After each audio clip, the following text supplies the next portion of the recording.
This has never been done before. A full, uncensored conversation between two forensic interviewers.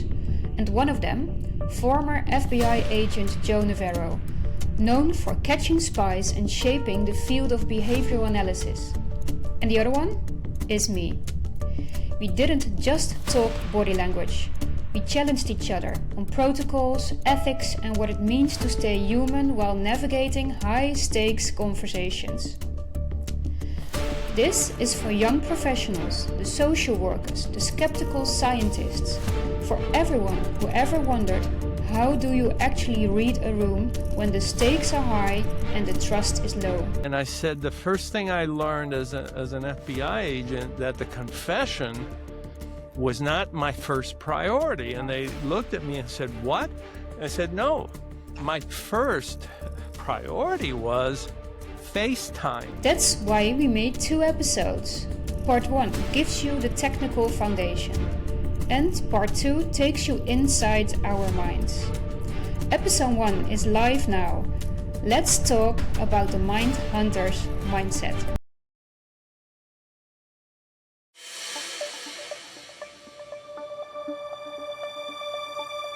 Well, Joe, welcome to the podcast Mastering Momentum.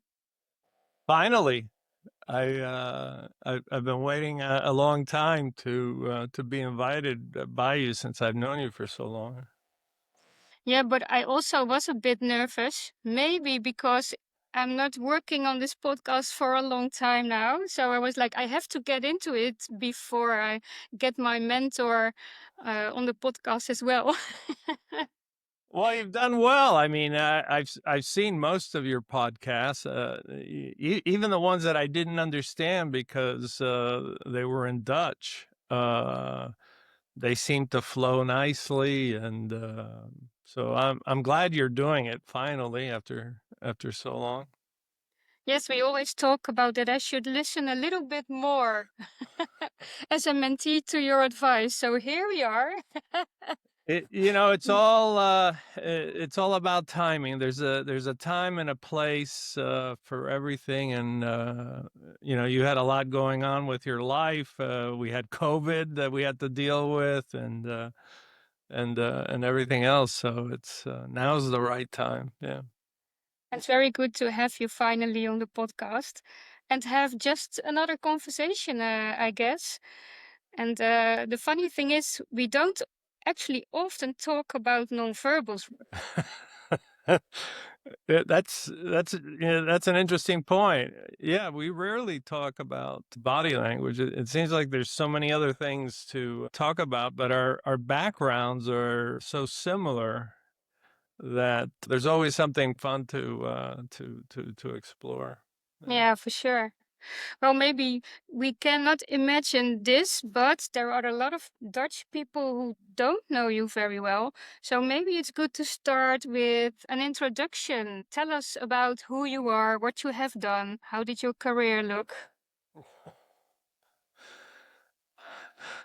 Oh, see the body language as like I'm blocking my eyes. I hate Not again, not again. not I hate talking about myself, but yeah, I was very fortunate. I spent 25 years in the FBI, catching spies. And then right around the time I was getting ready to leave, with a gentle push by Jack Schaefer, we wrote Advanced Interviewing, and then that led to other books. And as of last week, I've now written 15 books. 14 are published. The 15th was turned in last week, and it'll come out next year. And I've been just studying human behavior like you, although I'm a little older, since about 1971. So yeah, it's for a while. And that's all the Dutch need to know about me. Well, they will hear some stories because we can talk about a lot. And like said in the introduction, talking about our experiences as being investigative interviewer, amongst other things as well. Conversations I found most interesting because when you can share stories, you can also share knowledge on a deeper level. And also, because I find it very interesting to talk a lot about self-reflection and self-awareness, which one of your books talks about a lot as well. Yeah, you're talking about, in fact, it was the last one that was published, which is about Be Exceptional, which was, it was interesting. For years, I'd been writing about forensics in law enforcement. I'd been looking at body language and in my book, Dangerous Personalities, some people said, well, it's very dark. You're talking about the really bad people in society. And I thought, most of the people that I got to meet, both in my work in the FBI and outside, and people like yourself and others, what I should focus on is, well, what were the traits that they had that really you wanted to spend time with them, you wanted to be around them, you wanted to experience life with them. And that became the book Be Exceptional, which is really about the traits that are really most endearing in others. And maybe along the way I should have written that one earlier, because I had the same information, but I wanted to be, it's like everything else, like you with your book that you're writing.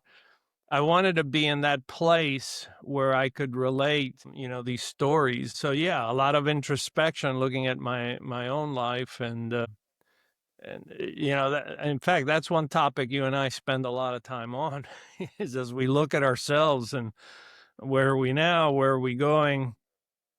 I often talk about my generation, then you and people your age are the next generation that are going to be studying human behavior. Yeah, and there's so much going in my head already, because I was also wondering, because of our conversations, do you think that things are changed when we talk about what do you need to be a good investigative interviewer versus self-awareness and self-reflection? Did things change, you think?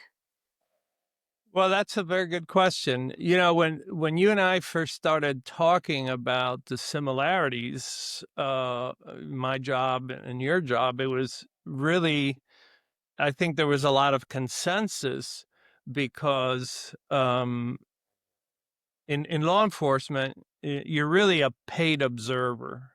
You're paid to conduct surveillance. You're paid to watch for criminal activity. You're paid to be in that interview room and pay attention to the smallest of detail that is said or the smallest behavior. So that, I think, in our conversations was very relevant. It's not about how many push-ups you can do or how fast you can run, or it's really your best investigators are your best observers. But as things change, I think now, and you and I have talked about this, is, what about AI? What about facial cameras that are being used around the world? In some countries, they're being used to control people and for government abuse. And in other countries, they're using it to help the elderly who are living alone and so forth. So there's a lot that is going on. And I think the changes that we're seeing is we have a generation now of at least 25 years, maybe 30 years, that have become habituated to, be on their phone, be looking at their phone at all times. And for them, observing, they're losing their skill set, because like anything else, you can lose your skill set. Yeah. And I think it's going to hurt a lot of people along the way when you can't sit in a room and converse and get along with a variety of people because you're spending all day texting. I think we have to do both. At the same time, I work with a couple of financial institutions, and they have found that they're losing some of their clients because some of the, especially the older clients, they don't want to be in the same room where people are looking at their phones, looking at their watch, their Apple Watch, or looking at their devices when someone is important is talking to them. And it goes to something greater than just being distracted. It has to do with this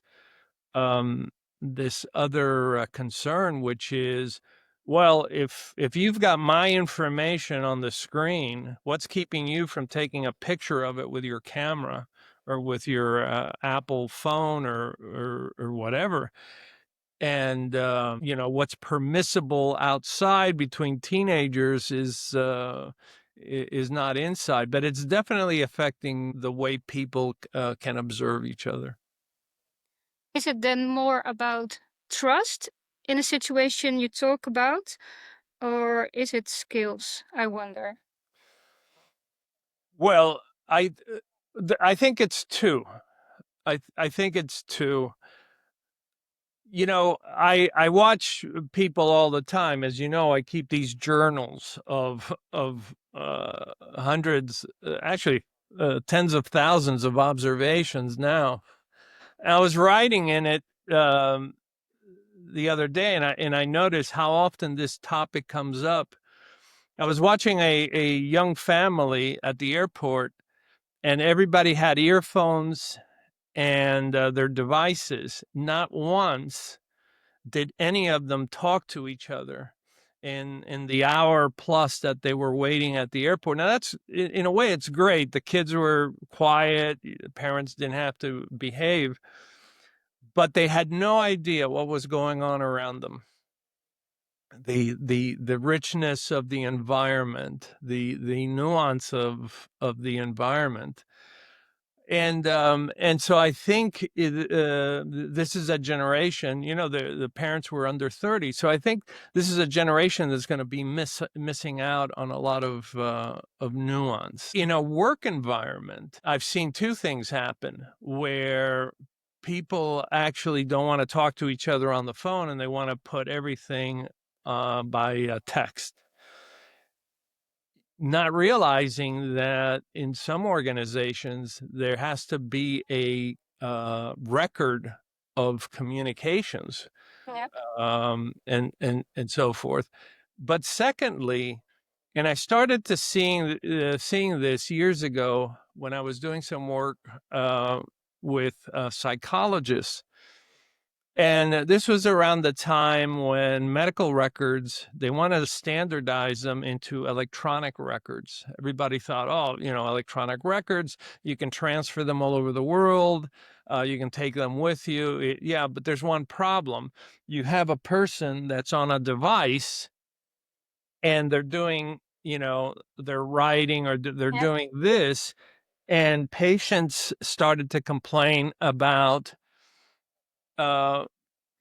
not feeling the therapeutic effect that they previously had with a psychologist. And this has been confirmed over and over again, including a study that my company, JN Forensics, did. We did a survey. And the minute you put up a barrier, the minute you put up anything that breaks the line between the patient and the doctor, begins to affect what's called the therapeutic effect. Remembering that around the world, when I studied shamans, the healers, what stood out was that shamans, the therapeutic effect begins visually. It's always visual first. So the doctors, modern doctors, wear the white coats. In other cultures, they will wear different clothing and plumage and other things to stand out and look different as the healers. So it starts out visually, then it goes becomes vocal, the chanting, the kinds of words, the reassuring words, and so forth, and then it's the verbal, the words. Oh, I think you have this, or we recognize that, and then it's actually the medicine. So one of the things that we began to observe is this this distancing between patient and doctor, all because of a little device, Yeah. which nobody thought about. And they said, well, what about the old they would write on a notebook or so forth.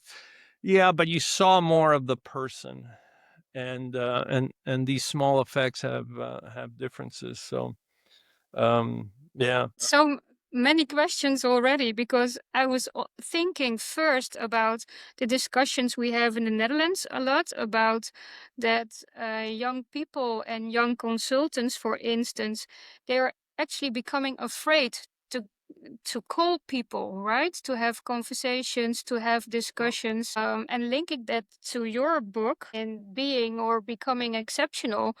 What would you advise to those young people who really have issues dealing with having conversations? Well, what I would say is, and I think you and I have talked about this maybe once before, is that from an evolutionary perspective, most, uh, certainly since we became proto-humans, but certainly by the time we're archaic humans about 300,000 years ago, most of our communication was nonverbal, and most of our communication was storytelling.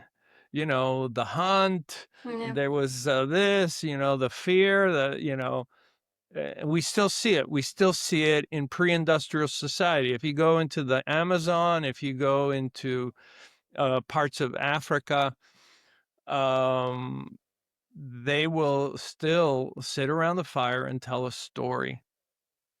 And when we look at, for instance, the most popular TED Talks, I'm talking about the ones that have 20 million, 30 million, 40 million views.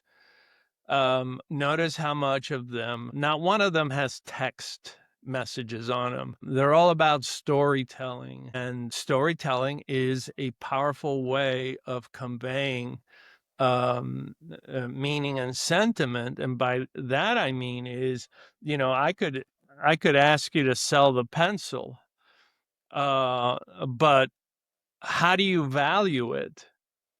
And valuing something, which is what the emotional stake that you have in this, really can only be conveyed through storytelling. Whether you talk about how you found that pencil and how it's changed your life, or whatever. So I think there's efficiency in texting. You and I text each other often, but I think there are some things, as you well know, sometimes I'll say, "Do you have a minute?" Yeah. Like, let's talk through this, because it needs explanation. And so I think it will always be important. I always feel that when I'm texting someone, I have the feeling that I can only really understand what people are texting when I know them a little bit better. Because if you don't know them very well, there can be so much perception about how the text is made. Even a discussion in the Netherlands as well is that the older generation, the millennial generation, is even perceiving emoticons or emojis different from the very young people as well. So that's where the communication noise starts from the texting perspective. Yeah, and that's a good point, and that's changed. I mean, we can send an LOL, and somebody might perceive it as, oh, you're not taking this serious, or you're making fun of me, when you may be saying, don't take it to heart. This is just a little humor. So there's interpretations there. Invariably now when I talk to people, I always ask them, can we just Zoom or use some other format? Because I won't. I want to be able to see them. Um, I think about people that I know and I care about, and sometimes I'm in the middle of something and I'll just give a thumbs up or I'll say noted. And I've had people get upset and say, "Well, that was kind of terse. Why did you Yeah. say noted?" And what I meant was that I paid a lot of attention to what they said and I have noted it in my brain. Not, I'm not being disrespectful and things like that. So So is it actually more difficult for you as well? This is something I notice myself because I also need the body, need the face to be able to interpret the whole story. It might be also that this is a part of the problem we have with this generation, and I'm wondering if you have the same or I prefer to, obviously I prefer to see people now. This, by the way, this has nothing to do with whether you're introverted or extroverted. I think it's a more pleasant experience when we can look at someone, and like you said, even if it's I've had to call people and say, look, I'm sorry I can't make it. I've got other responsibilities or something's happened. So even with bad news, I prefer to look at them than not. In some ways, communication is transitioning. We're not sure what it's going to look like, but we know since March, April of 2020, when maybe 5% of us were using a virtual environment, and now so many of us are using a virtual environment, with TikTok and everything else.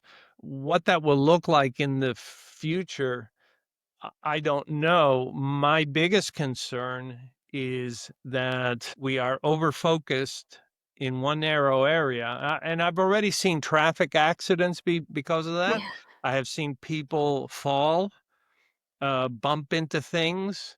Um, Myself, I backed up into a wall, not realizing that it was closer than all sorts of things because we're on the device. The other problem with the devices is we don't realize the dopamine effect, that it's actually a drug, that it is a powerful drug, that it can be as powerful as opioids. It can be as uh-huh.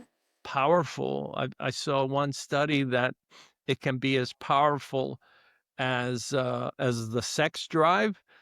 We know that because people are complaining that my partner Yeah. would rather be texting than paying attention to me. So, it's uh, that concerns me because I see very young people getting hooked on this dopamine circuit. And a parent goes in to take their device away. I saw that at a restaurant, and that child literally screamed. Yeah. I was just shocked by it was like telling a heroin addict that they were being cut off. It's Yeah. yeah, this is something to be careful with. Yeah. You also mentioned COVID time going online on Zoom, and this is something I get asked often also as a forensic interviewer, Yeah. because sometimes you have to do global interviews, you have to talk to people, integrity issues, etc. And people often ask me, what is it still possible to have the same conversation online? Is it possible to observe the same ways, like micro expressions, movements in the face, movements in the body? How would you answer that? Well, you and I've talked many times about this, and my answer is always the same, um, and that is that it's not the same. it's impossible for it to be the same. Um, most interviews that I've done, I was very close in distance to the person. I always arranged it so I could see the feet, the legs, the hands, the fingers. Um, People often talk about the micro expressions. Stop worrying about the micro expressions. They're so infrequent. You're just cataloging regular behaviors, um, but you're very limited in what you can see. And so I can't say, you could look at, okay, you see my head and my shoulders and maybe my hands occasionally. So is that 30% of the body? Mm-hmm. Yeah, probably close to that. But you're not going to get the same if you could see my shoes and you could see my toes curl up, as I've seen in shoes when people were nervous, or they pull on their socks because they're ventilating because they were asked a question like, "Where were you last night?" And now they're reaching down and ventilating their socks. And um, so it's not the same. And if you have no choice, and I was asked this by there's a group of judges, federal judges here in Southern Florida. Well, actually, they were actually all the federal judges from Florida, and they were meeting. And I was asked that question, and I said, just look at how things have changed, because American jurisprudence is based on British. And in the old courts in the UK, the witness stood before the court. Well, why did they stand? So that the jury and the judges could look at the person in their totality. And over time, look how it's changed. Then, they were sitting down, but you could still see them. And then they put up barriers because women were now wearing shorter skirts. So they had to literally change the courtroom so that to meet the more modern seating arrangements and clothing. And now so much of court appearances and even depositions are done virtually. Yeah. So it's I mean, it's something that's going to be with us, but don't expect the same thing. Do you think that people um, with certain motive and intent, doing a difficult interview or a forensic interview online, for them it might be easier to influence or manipulate because you cannot see the whole body, or that they maybe are more at ease because they feel they can hide or manipulate better, or Yeah. Now that's one you and I haven't talked about. So that's a good one. I'd be interested to hear your response to that. I I suspect that because you may not be able to see nervous hands or nervous feet or nervous legs. Remember, many emotions can be seen in the feet.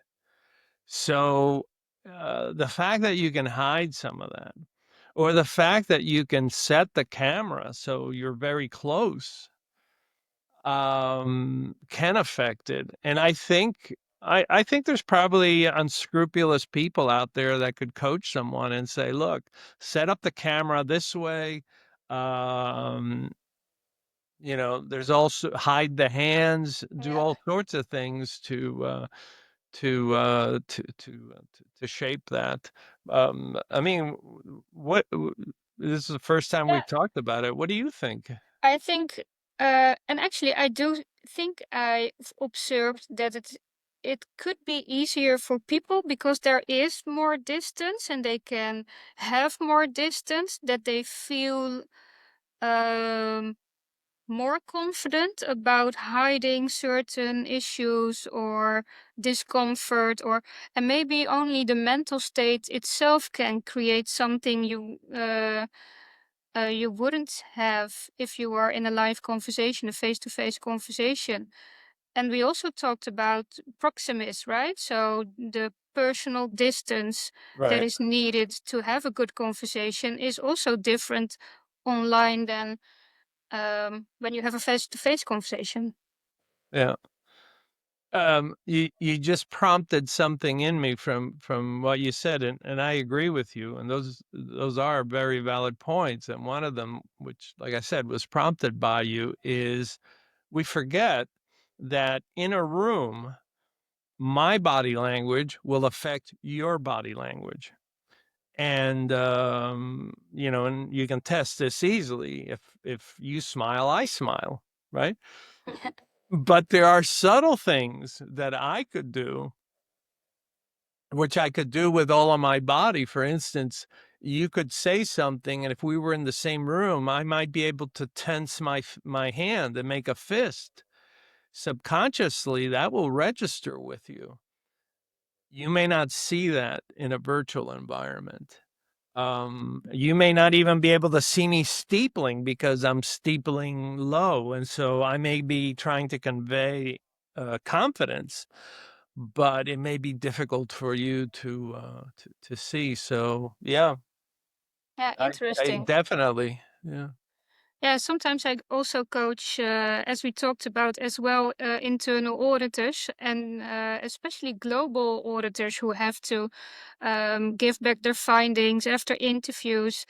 Yeah. And that's often online as well. And then I coach them about camera, about how to sit indeed, because if they are too high from their auditee as well, it can be seen as dominant or too low, as too introvert, etc. Yeah. What would be your idea about that? Well, I mean, what I tell people, if you're going to be in a forensic setting, try to move the camera further away, because we can always blow up the screen, but you have to capture as much. So I want to see the hands. When one of the things I always mention is it possible to have two cameras? And they always ask me, well, why? And I said, well, go to any studio, and you'll always have the tight camera, and then you'll have one where it captures the rest of the body. And if you can do that, you're going to have better input to look. And then the question is, well, what are we looking for? We're always looking for reactions to something that is said, or a question that is asked, or in the case of a witness, something that they say, and then how do they react to their same words. So if you can have more cameras, that's ideal. I'll tell you, whoever comes up with it, and maybe it'll be you can turn it into a Dutch enterprise, is come up with a perfect booth where the person you're going to be interviewed, you have at least 3 or 4 cameras that captures all these behaviors, and that would be the ideal of including facial temperature. That's one Yeah. thing you and I have talked about, that when you're in a room with someone, and you know what it's like, you're a meter away from them, sometimes less than that, that you can actually feel the color of their skin change, the texture of the skin changes as the blood is being channeled physiologically from fear to anger to apprehension to conservation of energy. In these states, the facial skin is reflected. Most cameras, unless you have a 4K system, really don't capture all that. So it's, yeah. All right. So Yeah. we can start that enterprise. Yeah. Let's do that. But we're not done talking about technology, which made me think as well, because what we see often here in forensic investigations as well, but also at the Dutch police, is that we are getting used to using a laptop we talked about what can happen if a therapist is writing things down or Yeah. typing, etc. But I do have the experience that it can blow up rapport and connection as well, completely disappearing. I had this case or situation once where someone was very emotional and maybe even traumatic about the story he was telling. He was also a suspect. Um, and what went very well, the detectives just asked him to tell the story, just tell us everything you know, etc. That went very well. Yeah. But what then happened is they couldn't catch up with what he was telling and trying to type. So what then happened was, stop it right there. We need to write everything down. Yeah. And this is kind of a harsh discussion in forensic, even if it's commercial, but also at the police station, that people think they have to do it this way, but does it really work? Yeah. And yeah, I'm Well, worried about it, actually. that's a great example, and I would tell you that it is a forensic sin to stop someone when they are in the flow of it. You know, it's I would tell the investigators, always remember when you go to a movie, you know, you don't take notes, but you pretty much remember what happened. You can always go back and revisit what they said and said, you know, earlier you mentioned that you crossed the bridge before 9 p.m. How did you know that? You know, you can always revisit things, but never stop them. And certainly not to capture the words, because you can always ask them to, you know, please repeat it again. But it diminishes rapport. It's counterintuitive to how we evolve to connect. It could also be inhibitory. Imagine that every time I say something that implicates me in the crime, you hear that. Well, after a while, even the bad guys figure out Yeah.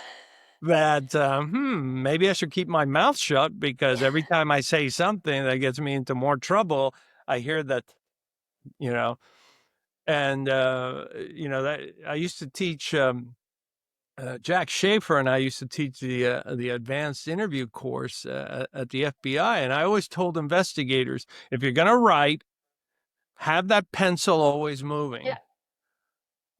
But don't be the one that just sits there and you're waiting to, you know, capture that word or those words that are make you culpable, because after a while the bad guys realize it and they just shut down. And I've seen it happen. Fortunately, I learned early. I guess I was naive enough, or maybe ignorant enough, to just sit and let people talk. And then I would come back and revisit things where I saw too many times people, maybe they had learned this on television, that they tried to make it a question and answer Yeah. type thing, and Based on the protocol, if you will. Yeah. yeah, they didn't know how to go off the script. I think that's what we all do as investigators in the beginning, right? Because in the beginning, I know from more than 20 years ago that I was very nervous in the beginning to talk with the suspect or to do Yeah. a security clearance or whatever. And you have an assignment as well, right? Especially in the Netherlands, the court wants to know things specifically. They want to know details, and what we see at the police is they have have to come back with answers, right? So you're very focused on getting those facts in. And this is what I also see with internal auditors or financial investigators, for instance. They are very factual and they need the details. So I can imagine that it's very hard to be able to memorize everything. I also use my pen still and I write a lot, but I actually taught myself to be still looking at someone while I'm writing. Yeah. So that helps. Yeah. But what can young investigators do um, to s- to learn how to step out of their protocol? Well, I mean, you bring up a lot of good topics, and we've talked about the different techniques. With me, I learned to memorize the what was being said, sequentially. I would wait till they stopped, and then I would say, let me summarize it to see if I understood it clearly, and then I would re-summarize it. Um, so there's ways to do that.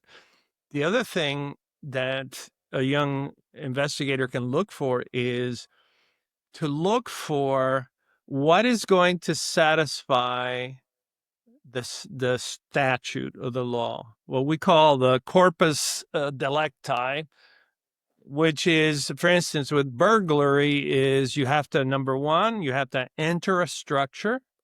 Number two, with the intent.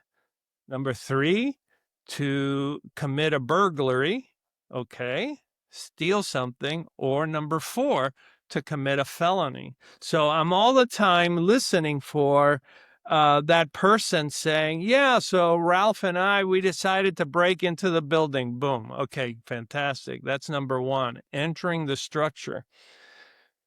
But you're also thinking about what information may be of what we call lead value, such as, was there somebody else involved and saw them? Oh, I had a friend there, but he said, I don't want to get involved. So right when we went in, he left. Well, we want to talk to that person. Did they discard evidence? And so you're listening for things that may be of lead value. Okay, he says he jumped over the fence here, so let's see if we can find a footprint right where he says he did that. So you're looking for those things, but you're also looking for, well, is there other information? Well, the guy might say, well, this is the third time we had broken into this where, whoa, there may be two other cases that we may or may not know anything about. So you have to train yourself to look for what satisfies the law, what satisfies that which may be of lead or evidentiary value. Mm-hmm. But then you have to look at, serendipitous information. Oh, he just gave us the name of someone that was a witness. He just gave us the name of an event that we didn't even know about. And so train yourself to be listening for those things and then know, okay, I have to write something down on this. But you also have to train yourself that, the first thing I learned in the FBI, and I think I covered this with you when I was in Holland at the first conference we were at. This is the one that was put on by Anna Marcia out of Yeah. the behavior company. And this is where I met you and met Herman, which I don't know if we're going to talk about, but anyway. And I told a story, and people were surprised. And I said the first thing I learned as an FBI agent, that the confession was not my first priority. And they looked at me and said, "What?" I said, "No, my first priority was FaceTime." If somebody shuts the door on you, it's over. If they ask for an attorney, it's over. If they walk away, it's over. An old timer had told me that the most important thing is to have somebody that's willing to talk to you. For how long? Hours, sometimes days. And in the book 3 Minutes to Doomsday, I talk about Rod Ramsey, and one time we had a 12-hour interview. I don't think I ever told you. One time I was working on this was a anti-Castro Cuban. So this is a Cuban exile who was fighting against Castro's Cuba. And I remember debriefing him probably over 3 days.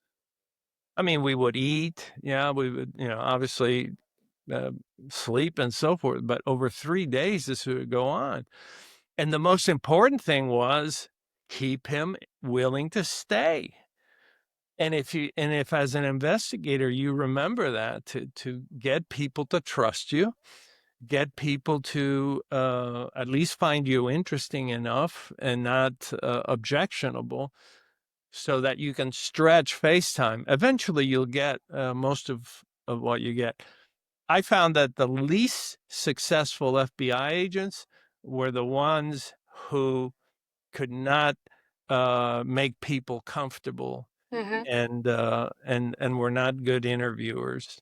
Um, you know, you often just shook your head when you think, oh, if you just said something nice, offered them coffee, or not said anything about their lifestyle, you could have kept them in the room. So if we talk about what makes a good interviewer, one thing I always remember, even when I was very young, is that even my grandmother, for instance, would say, I don't know how you do it, Anne, but I keep telling you everything.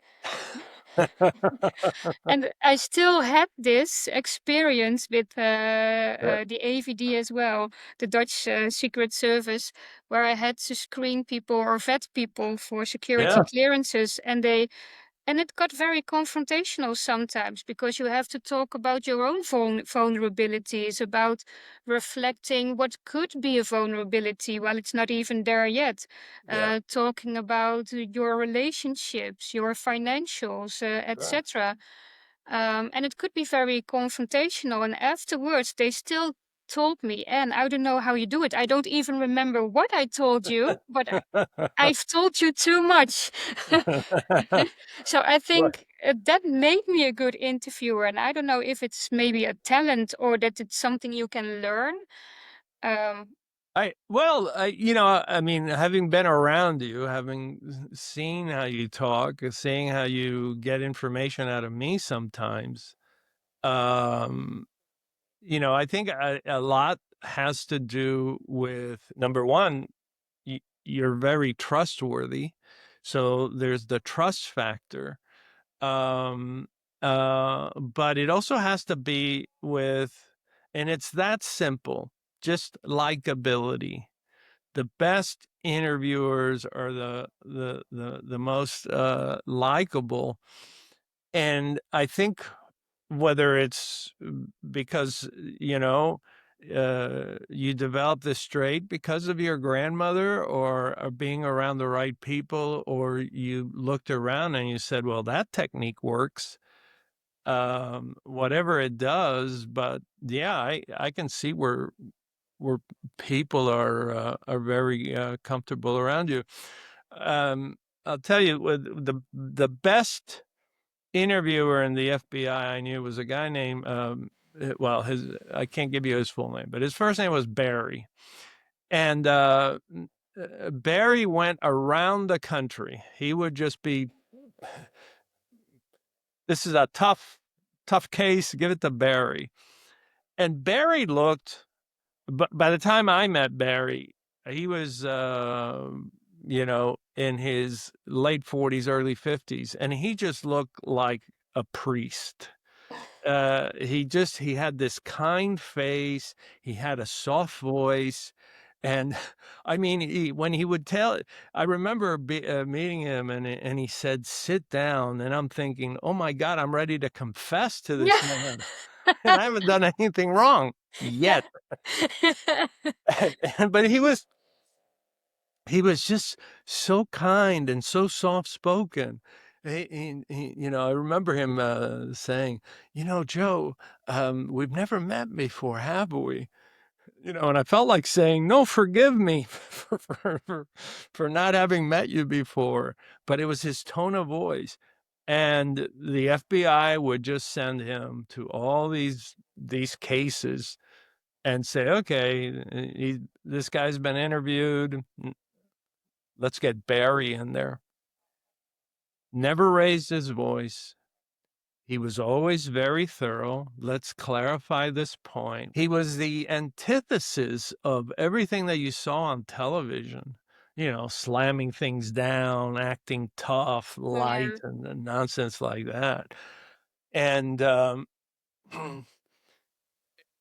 and it works. So it's worked for you. I mean, you did it for 20 years. They didn't get rid of you, so you were doing something Yeah, right. and it reminds me of one of the techniques I train in often is Scharf. Now, you must know him from Second World War, right? Oh yeah. And his interviews, he actually had the same view about how to interview people. There's a lot of information, technical information about his protocol, and it's about knowledge, it's about empathy, Mhm. all those things that can make a good Yeah. interviewer. Uh, Hans Scharf, and if you don't know much about him, he was a Luftwaffe interrogator. He wasn't so much a Nazi, but he, obviously he did what he was supposed to do, but he was the most effective interrogator of American aviation people. And he would just sit and play chess with them, and he would just listen to them. And he mastered listening to them, and then how to use that information. If you still want to see his work, most people don't realize this, that after the war, he became, he worked with different materials. And if you go to Disney World in Orlando and you yeah, go through the castle, it's his ornate, not drawing, but there's a huge piece of artwork, and it's done by him. And every time I went through there when my daughter was growing up, I was reminded of what a remarkable guy he was. And he got more information than anybody everyone. else that Yeah. the Nazis had. There is a very good documentary and also talking about the Disney paintings and things like that, Yeah, because he also trained the US interviewers back then, right? So they took him in for a while and he trained the US as well. yeah. So He it's he very historic. debriefed. Yeah, I'm glad you brought him up because he taught a lot of the Brits. He taught a lot of the American techniques. But it's interesting. Over the years, I've seen the various techniques that are taught, and in law enforcement, they're always looking for something new. So they're always testing, should we use this technique or that technique? And I have to say, over my law enforcement period, which spanned from 1975, when I graduated from the police academy, to then when I went to the FBI, and then I left the FBI in 2003.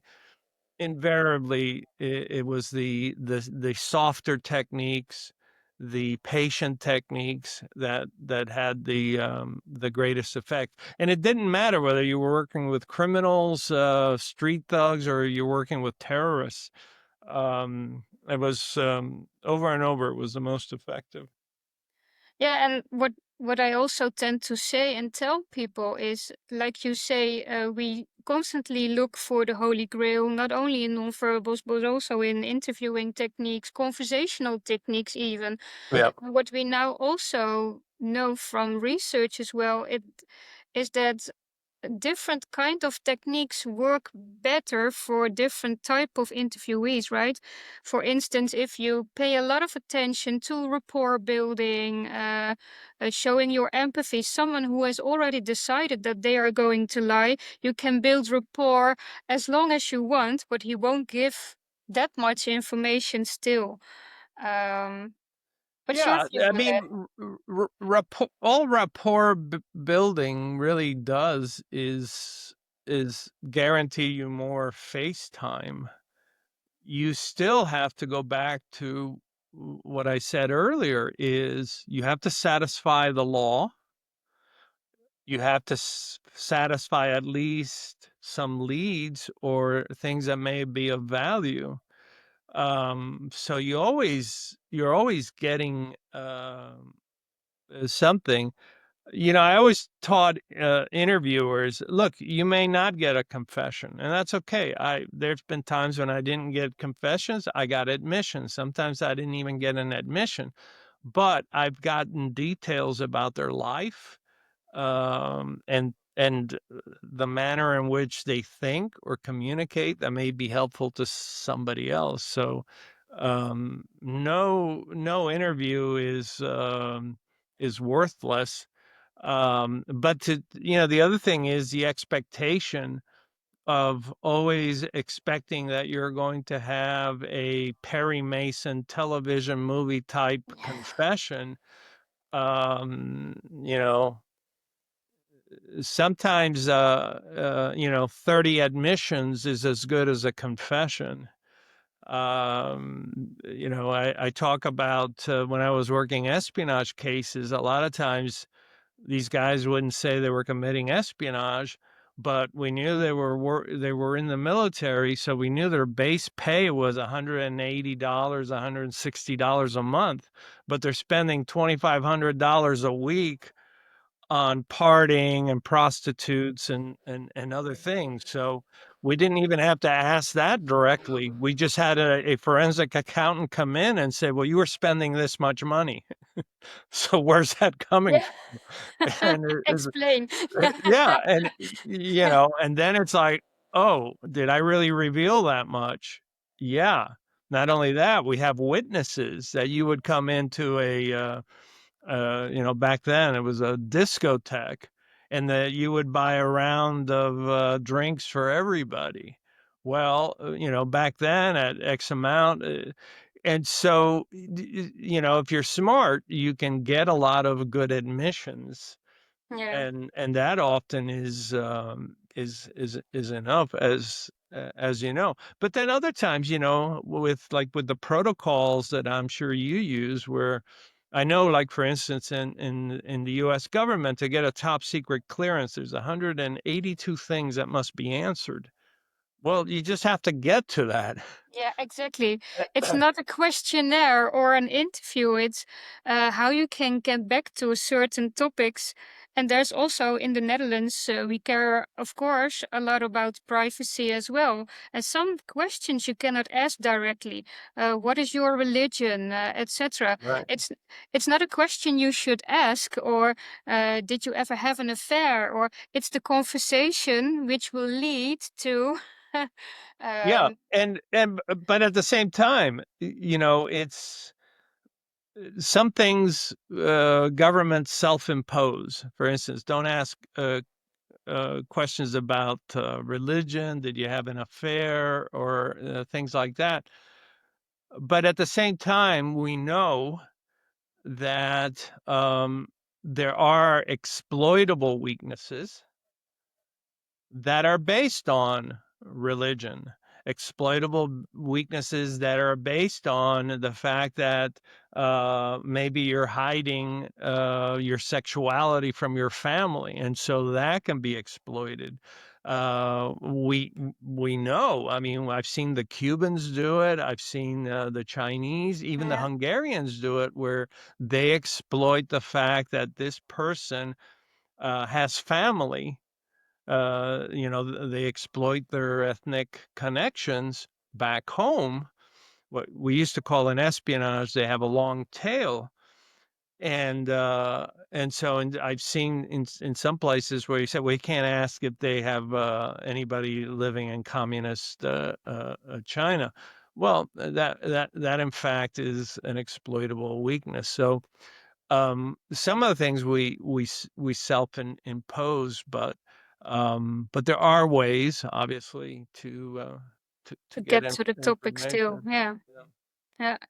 Yeah. And also, what I also see often is sometimes that there are pitfalls about you want certain information and you start to chase, right? You start to hunt. And this is what I also talked about with a polygrapher, a colleague of us as well. Just talking about what happens and that you can ask subjective questions based on your mindset of hunting and chasing. And that actually makes it difficult to get the answers, right? Because people feel it, they don't feel safe anymore, they are Right. emotionally hijacked, which makes you emotionally hijacked as well because you can feel it. The elephant in the room, oh shit, there I go. Yeah. Yeah. Let's not forget that emotions are transferred, they're contagious. Interesting research I recently saw, and I may have talked to you about it, where there's now some research where they took somebody and they stressed them by putting them in a very negative emotional situation. Uh, and then they took the clothing that they were wearing and they introduced it to other people in a room without them knowing, and they were able to pick up on the negative hormones fascinating study. And then they did the same thing with someone who was stressed, but they were doing something they liked, like jumping out of airplanes, which is a different kind of stress, Yeah. and the effect was not the same. So even chemically, we affect each other. But to the point what that you were getting at, you can be so focused, and I've seen this in situations where, okay, we have a missing child, so we have the first suspect, so it must be this person, Yeah. and people begin to satisfy their own prejudices and really not pay attention to the evidence and the information that is being said, or possible alternatives. um I've Yeah. seen that happen too many times. Yeah. Yeah, and it's especially hard when you are an interview couple, right? So someone might see different things, might observe different things, and you see the conversation getting hotter by the minute. And then you think, oh, stop the questioning at this point. We should reconnect again first. And then you can also see afterwards, when you are reflecting together, that my colleague, for instance, didn't hear things because he was so focused. And I was like, okay, we should stop the conversation because there are enough hooks, there is enough steering information that can lead to a certain Sure. direction. You don't have to get the admission at that specific point, but if you listen very well, maybe you can do further research in another way. And that's something we can forget, that we do not know always what we already know. Yeah, that's so true. And you bring up, well, you always bring up good points, but the one in particular is that you can have a paid professional working with you, and they may be the worst influence in that interview that you could possibly have. And it didn't start out that way. They didn't intend it, but somehow they spoil it. And I I've seen interviews that were ruined, absolutely ruined by the presence of a person that shouldn't have been there. They were paid a lot of money, and yet they were terrible. And I've seen interviews that were on their way to be perfectly ruined, and only well, I can tell you one in particular where I stopped the interview, called the break, told the agent to get out, and brought in another person who fortunately uh, was in another room, and it changed the total dynamic. Now, people have asked me about this, and fortunately, there were several witnesses there. So, and they're all still alive. Yeah. But this one agent who was very upset, I said, "This is not going forward, Yeah. and you are out of the interview." And yeah, he was upset because he had prepared for it, but to be perceived as causing all this stress, and he wasn't noticing it because he was so focused on, we've got to get this done. So yeah, we have to be very honest with ourselves. And I mean, I can tell you that for me, the more difficult interviewing for me was with teenagers. Hmm. I just, I'm not afraid to say it. I had a lot of difficulty with teenagers, where couple of agents that I worked with, Mrs. Terry Moody, she was great with teenagers. Teenagers loved her. And she could, I mean, she was like a mother. She would just sit down with them. And so, but me, for some reason, especially dangerous teenagers brought the worst out in me. I was so impatient that I just took myself out of it. I refused to do those interviews. So I think you have to sometimes find the right actor Yeah. for those critical interviews. And And is you know, and interviewing children takes is a real skill set also. yeah. Yeah, it's completely different. And what you said about I had to take myself away from the conversation, is this the same as what you always say about knowing your role in the conversation? Yeah. Well, actually, I mean, the bureau has taught that for many years, is who has lead, and what we call who's flying wing. And so if I'm lead, what is my role, and what's the other guy's role? But I don't want to take anything away from, because your friend and my friend, Anna Marcha Aud teaches, you've got to know what your role is and what is your purpose.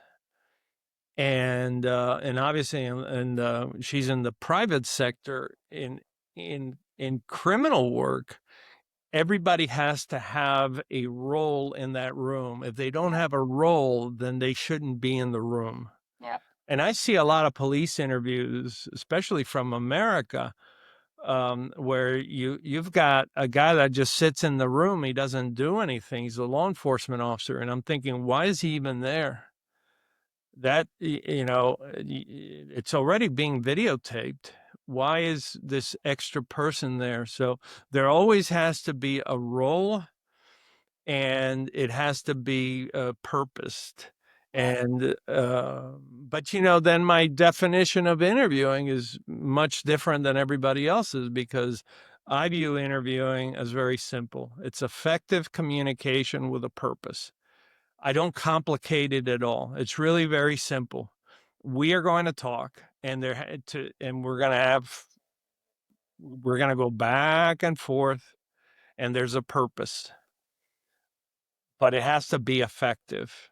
We cannot have an ineffective conversation, an ineffective interview, and communication needs to take place that is precise. Yeah. But Yeah. yeah, it's what is your role? And sometimes I'm amazed at how often we forget.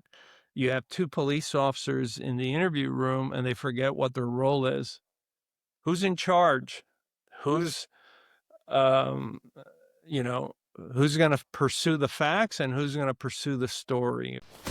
That was part 1 of my conversation with former FBI agent Joe Navarro.